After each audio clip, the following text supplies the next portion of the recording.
tujuan dari pembelajaran kita adalah mengidentifikasi tujuan pembelajaran yang jelas terkait dengan pola makan sehat, seperti pemahaman tentang apa saja makanan sehat, kemudian pemahaman tentang kebutuhan gizi dan kemampuan untuk merencanakan menu makanan sehat dan pemecahan masalah terhadap kasus-kasus yang terjadi di Indonesia akibat dari kekurangan gizi.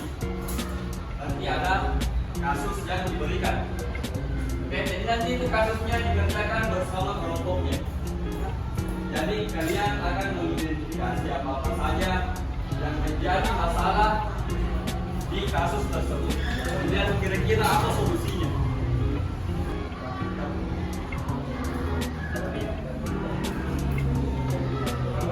Karbohidrat itu contohnya seperti nasi. Selanjutnya adalah penyajian kasus. Kasus yang saya maksud tadi adalah kasus tentang gizi buruk yang terjadi di Indonesia. Salah satu contohnya. Dan yang menjadi hal yang penting di kasus yang akan saya bagikan nanti ini, yang kemudian akan kalian identifikasi apa-apa saja yang terjadi di dalam kasus ini.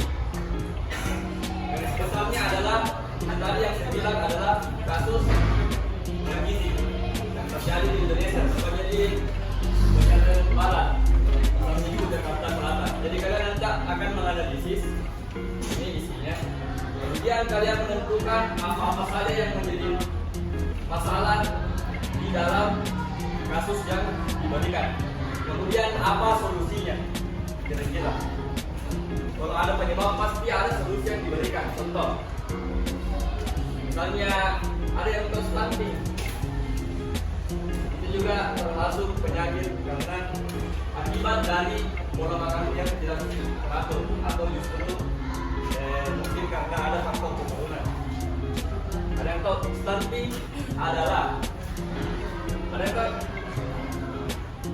stunting adalah itu proses pertumbuhan yang tidak normal. CP itu masa transisi. Kenapa?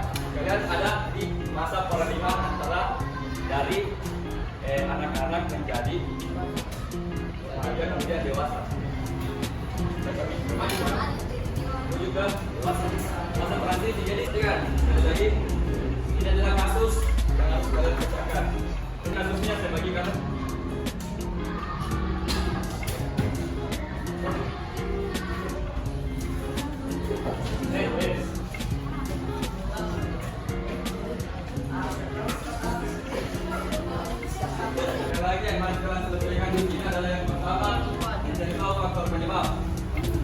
Faktor penyebab terjadinya gizi buruk yang terjadi pada kasus ini. Kemudian yang kedua adalah apa penanganan atau solusi. Penanganan atau solusi yang bisa kalian kira-kira berikan untuk agar supaya bisa menangani atau setidaknya mencegah hal ini terjadi ke lingkungan kalian.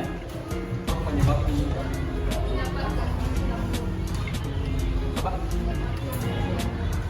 mendapatkan gizi yang buruk. Nah, tapi mungkin lebih spesifik lagi juga. Ini kalian diminta untuk memberikan kira-kira apa solusinya, apa penanganan yang diberikan oleh pihak pemerintah terkait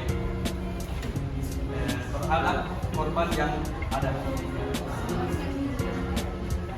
Tapi maksudnya penanganan yang kan di sini, karena di sini kasus kan terjadi di Jakarta Selatan, artinya jauh dari kita toh. Ini Jakarta, tadi Makassar. Kemudian di kasus ini sudah dijelaskan bahwa ada penanganan yang terjadi oleh pihak pemerintah atau pihak dari rumah sakit. Jadi itu yang bisa kalian jadikan pertimbangan jawaban untuk dituliskan. Kemudian kan nanti ini perhatian. Kan nanti di kasusnya akan kalian selesaikan berdasarkan kelompok masing-masing. Perhatian. Oke. Jadi kelompok 1 akan mempresentasikan hasil dari diskusi dari kasus yang telah saya berikan. Oke, jadi kalian harus memperhatikan karena setelah ini kalian gantian untuk mempresentasikan. Oke?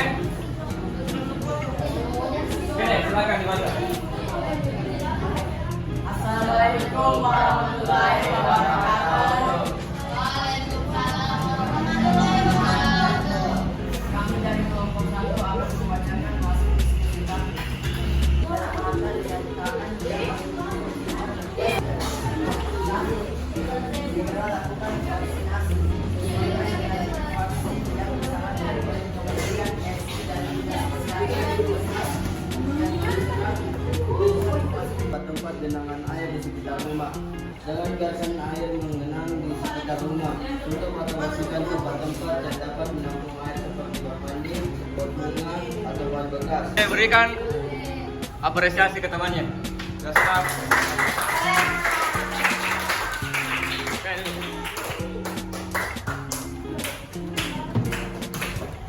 Oke, jadi pada pertemuan kita pada kali ini kita telah melakukan identifikasi masalah atau pemecahan masalah terhadap kasus yang kakak berikan tadi. Dan intinya adalah di sini adalah kasus gizi buruk yang terjadi di Jakarta Selatan, tepatnya di Pejantan Barat. Jumlah anak dan usia sebanyak 19 anak menderita gizi buruk dengan usia berkisar antara 6 bulan sampai 4 tahun. Jadi di antara 19 anak yang terjangkit dari kasus tadi di atas ada yang berusia 6 bulan sampai dengan 4 tahun. Jadi artinya masih balita. Ada yang tahu balita? Ada yang tahu balita? Oke, baik.